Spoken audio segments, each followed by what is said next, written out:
লজ্জা থাকা দরকার বিজেপি বাঁকুড়ায় ভোট খুঁজতে আসা। বাঁকুড়ার মানুষ হাড়ে হাড়ে বিজেপিকে টের পেয়েছে। শিক্ষা প্রতিমন্ত্রী ছিল সুভাষ সরকার, কদিন আগে তিনি এমপি ছিলেন। কোথায় একটা ভালো শিক্ষা প্রতিষ্ঠান করেছে? একটা মানুষের কোনো উন্নয়ন করেনি, একটা মানুষের কোনো কাজ করেনি। বিজেপি কোন লজ্জায় ভোট খুঁজতে আসে? ওদিকে আমরা ধিক্কার জানাই। ওরা মানুষকে ভোটের সময় গেরুয়া গামছা পরে ধর্মের ভিত্তিতে ভোট করে। আমাদের এখানে আগের বিধানসভা নির্বাচনে বিজেপির প্রার্থী সত্যনারায়ণ মুখার্জি জিতেছিল। সত্যনারায়ণ মুখার্জি এখানে কিছু কাজ করেন, সাথে দেখাও সাক্ষাৎও করেন। কয়েকটি সোলার লাইট রাতের অন্ধকারে চোরের মতো চুপচিপে করেছিলেন। এখানকার যারা বিজেপি কর্মী আছে তারাও অসন্তুষ্ট যে বিজেপির প্রার্থী নিয়ে এলাকায় এলাকায় বিক্ষোভ হয়েছে। বিজেপির কর্মীরা সত্যনারায়ণকে প্রার্থী হিসেবে মেনে নেয়নি, বিক্ষোভ দেখিয়েছে যে আমাদের প্রার্থী পরিবর্তন দরকার। কারণ তো দূরের কথা, মানুষ এমএলএ কে দেখাই পায়নি। নবান্ন স্কলারশিপে এমএলএ একটা সই চাই ছাত্রছাত্রীদের, সেই নবান্ন স্কলারশিপে সই করবার জায়গাটুকু পাইনি ওনাকে। কেননা বিজেপি তার কর্মীকেই মানে না। যে বিজেপি কর্মীদের যে আপনারা তো সত্যনারায়ণের জলে ঝড়ে রোদে ভোট করছেন, একটা নবান্ন স্কলারশিপ যে আপনাদের কাছে সুপারিশ চেয়ে সই করে দেন এমএলএ কে আপনারা পেয়েছেন? আপনারা এত জলে জলে ভোট করছেন। বিজেপি কর্মীদেরকেও আমরা উদ্দেশ্য করে বলেছি, বিজেপি কর্মীরা আমাদের সঙ্গে একমত যে সত্যনারায়ণ বাবুকে জিতিয়ে কোনো লাভ হবে না। 5 বছর পর ওনার দেখা পাওয়া যাবে না, 5 বছর যেমন দেখা পাওয়া যায়নি।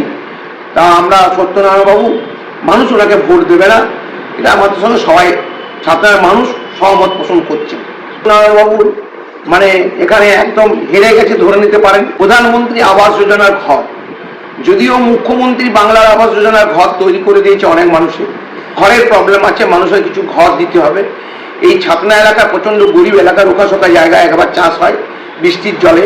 এখানে কোনো ক্যানেলের ব্যবস্থা নেই। ছাতনা শুশুনিয়া পাহাড় আছে, একটা পর্যটকের জায়গা। সেইখানে আমাদের সুভাষ সরকার এমপি ছিল, একটা টাকারও কাজ করেনি। সত্যনারায়ণ বাবু 5 বছর এমপি থেকে গেল। এত সুন্দর পর্যটক কেন্দ্র শুশুনিয়ায়, সারা ভারতবর্ষের মানুষ, সারা পশ্চিমবাংলার মানুষ পাহাড় দেখতে আসে। সেই পর্যটক কেন্দ্রে 5 টাকা উন্নয়ন করে। মানুষ ক্ষোভে ফুটছে। স্বপন মণ্ডল ভূমিপুত্র, 20 বছর পর আমরা আমাদের বিধানসভা স্থানীয় প্রার্থী পেয়েছি স্বপন মণ্ডলকে।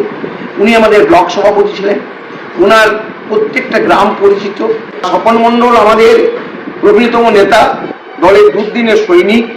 উনি এর আগেও বিধানসভায় দাঁড়িয়েছিলেন। উনি তখন কংগ্রেসে ছিলেন বা তৃণমূলও দাঁড়িয়েছিলেন, তখন কিন্তু তৃণমূল ক্ষমতায় আসেন। ছাতনা এলাকার থেকে স্থানীয় প্রার্থী স্বপন মণ্ডলকে প্রার্থী করেছেন এবং স্বপনরা সকলেই পরিচিত। আমাদের এখানে কোনো গোষ্ঠীবাজি নেই, সকলেই একদম নিশ্চিতভাবে ভোটে নেমে পড়েছেন। আমাদের ছাতনা ব্লকে 13টা অঞ্চল, 13টা অঞ্চলের অঞ্চল সভাপতি মানে পিঠে গামছা বেঁধে নেমে পড়েছেন। বিজেপির কোনো হাওয়া নেই।